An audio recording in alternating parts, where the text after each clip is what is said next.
Today is dyno day for Esther, my ST170 powered Mk1 Escort. Or should I say it was supposed to be dyno day. Leak. Still did leak. Still leaked, which is bad. Manifold that I had welded up, but we'll see how long it lasts this time. The awesome sign that you can see over my shoulder, I've got some parts that have arrived. And here are said parts. The zip-up hoodies have arrived. Poor old Maude has been sitting for the last week or so.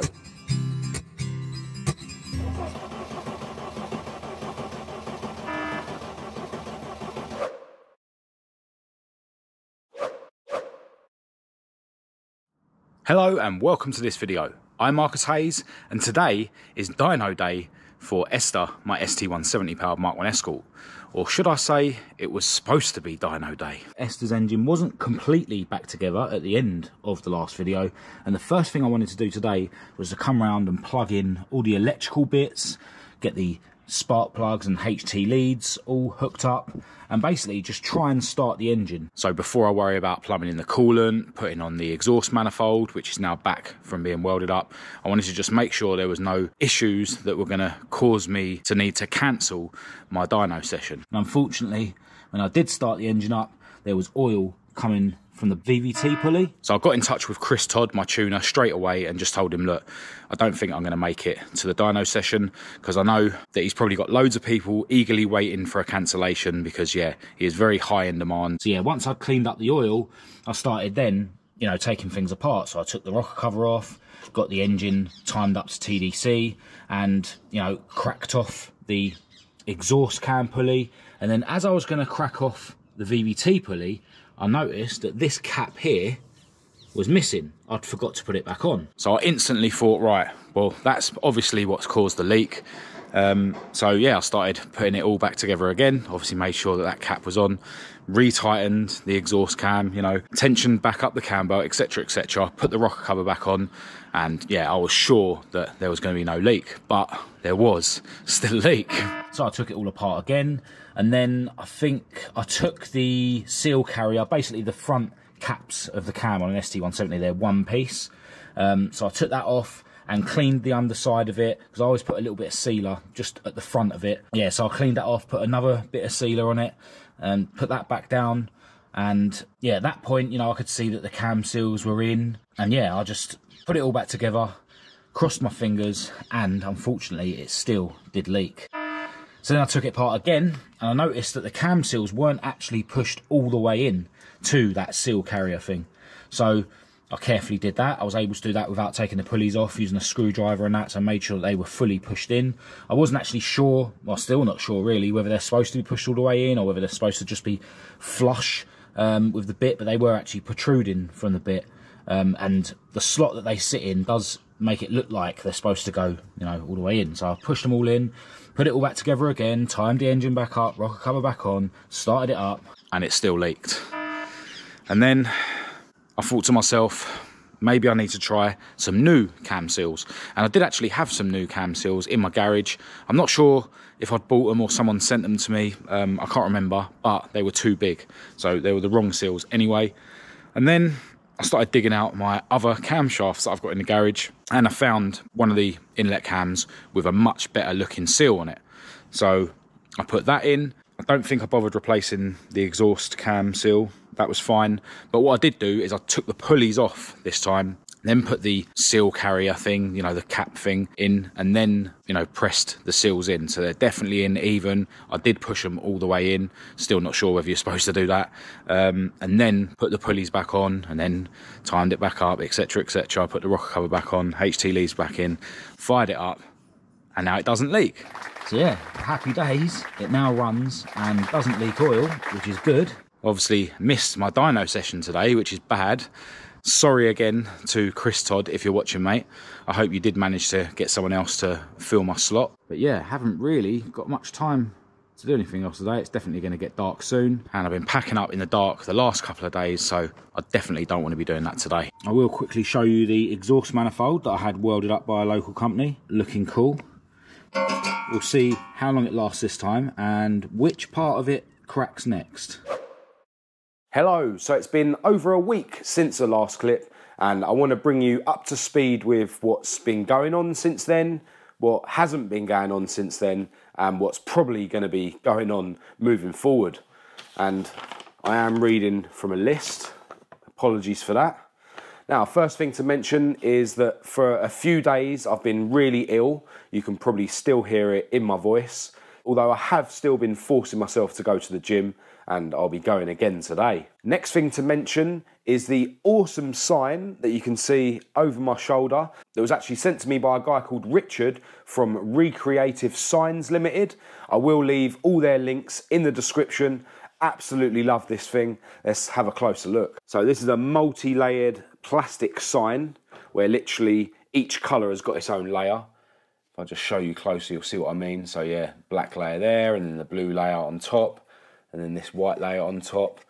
Such a cool effect having a 3D sign like this. I'll put some pictures up now that Richard sent me of the stages he went through to put this sign together. And he was actually planning to meet me at the car meet that I failed to get to at the beginning of the last video because I broke down on the way to meeting up with the West London Classic Ford crew.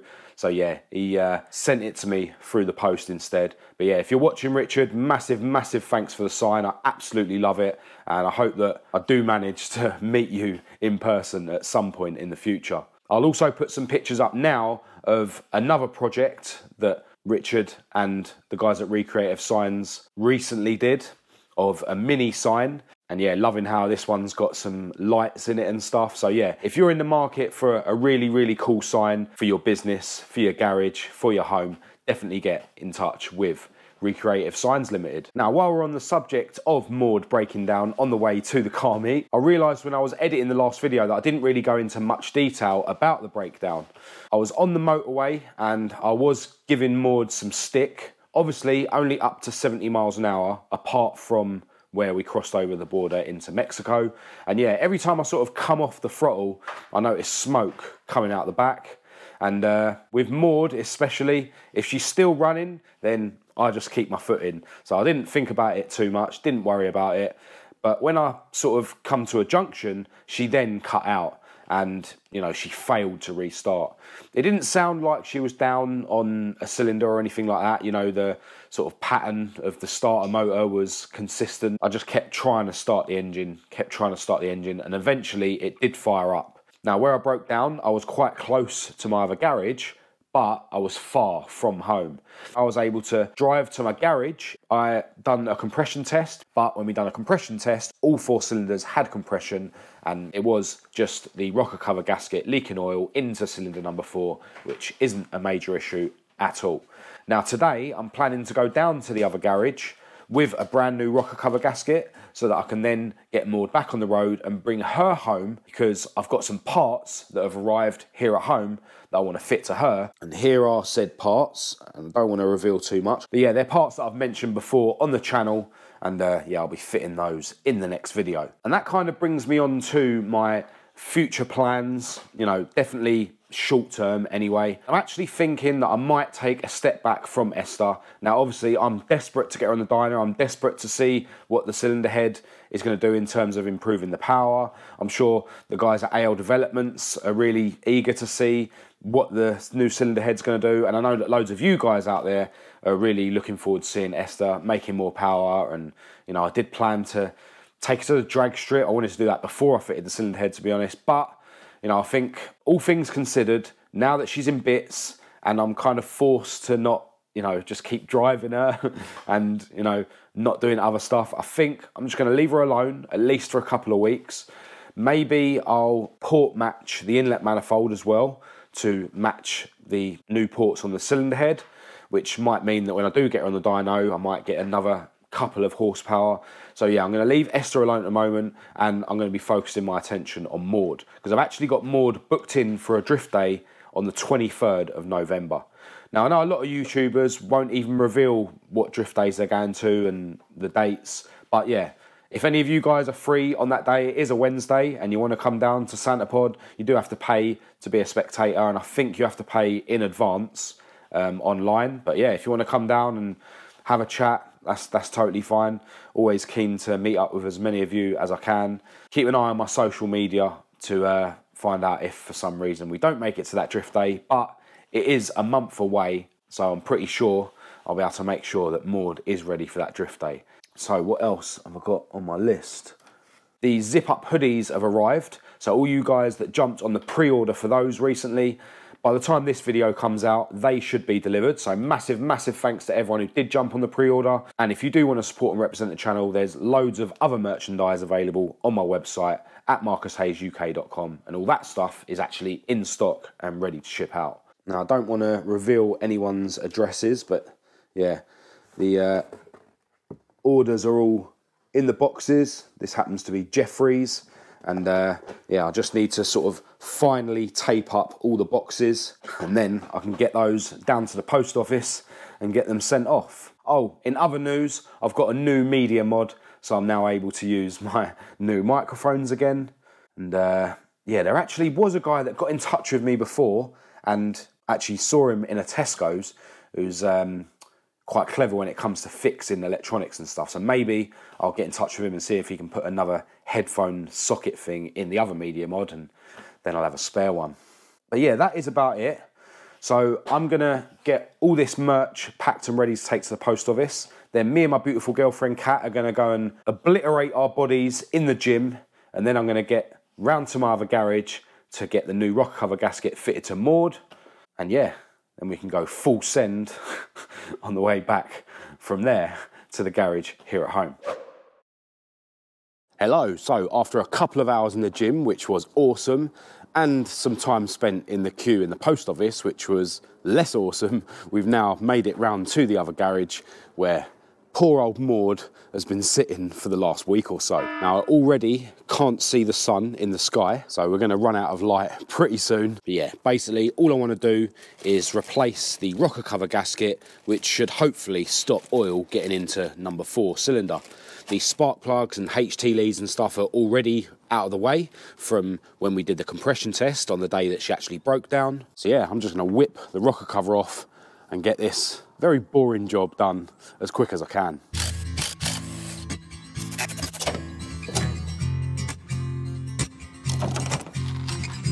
Now, annoyingly, these rubber grommet O-ring things on these bolts look hanging, but the O-rings that you get in the aftermarket rocker cover gasket kits are really solid normally. No, these new ones actually seem all right. Can't actually remember which way round these go. There you go, is that correct?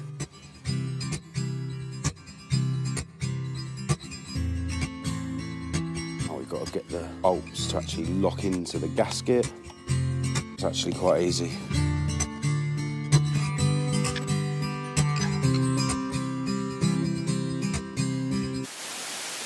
She should start up easily now. There's obviously going to be oil in number 4 cylinder, which will need to burn off, so there might be a bit of smoke coming out of the exhaust, but yeah, hopefully this new rocker cover gasket will stop the oil getting into number 4 cylinder.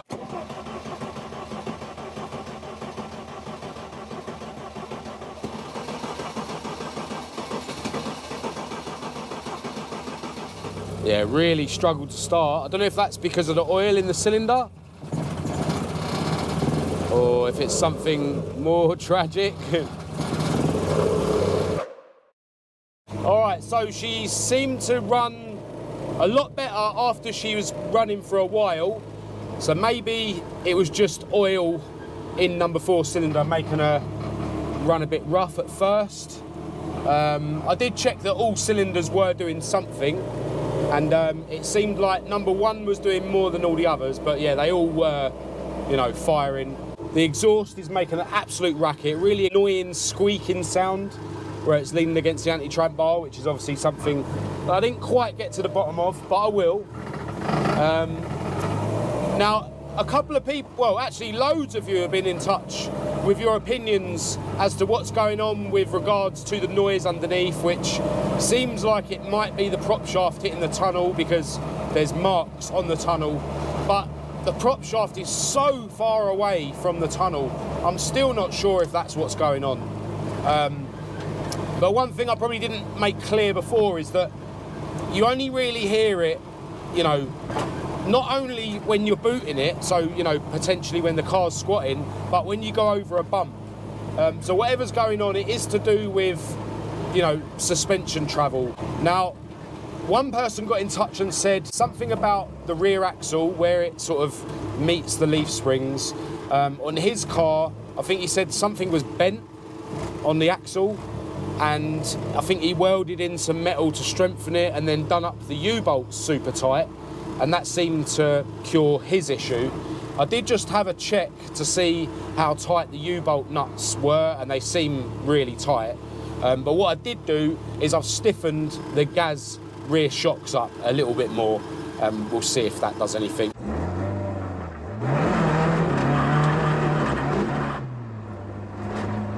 Well, I was hoping to get some fun clips on this journey, but yeah, it's been a bit nerve-wracking, to be honest. The car it keeps misfiring every now and again. I've turned the revs up, and right now it's not misfiring, so the revs are too high. But yeah, at times, you know, it's trying to cut out, and then when I try and boot it, it's popping and banging. The car is now overheating, and I'm running out of fuel, but we've already stopped once, and it only just about started again.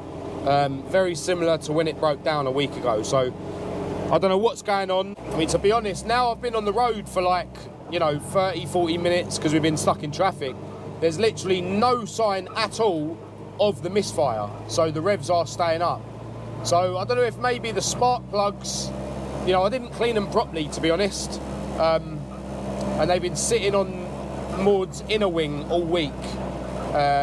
So I don't know whether the misfire was being caused by sort of dirty plugs and now they've managed to clean themselves, but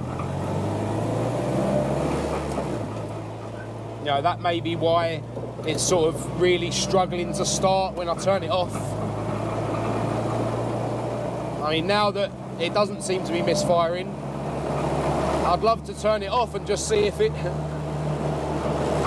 would still struggle to start now, but I don't want to risk it. I don't want to not get this thing home. But yeah, this is not good. Part of me wants to boot it to see if there is a misfire at high revs, but I'm running out of fuel.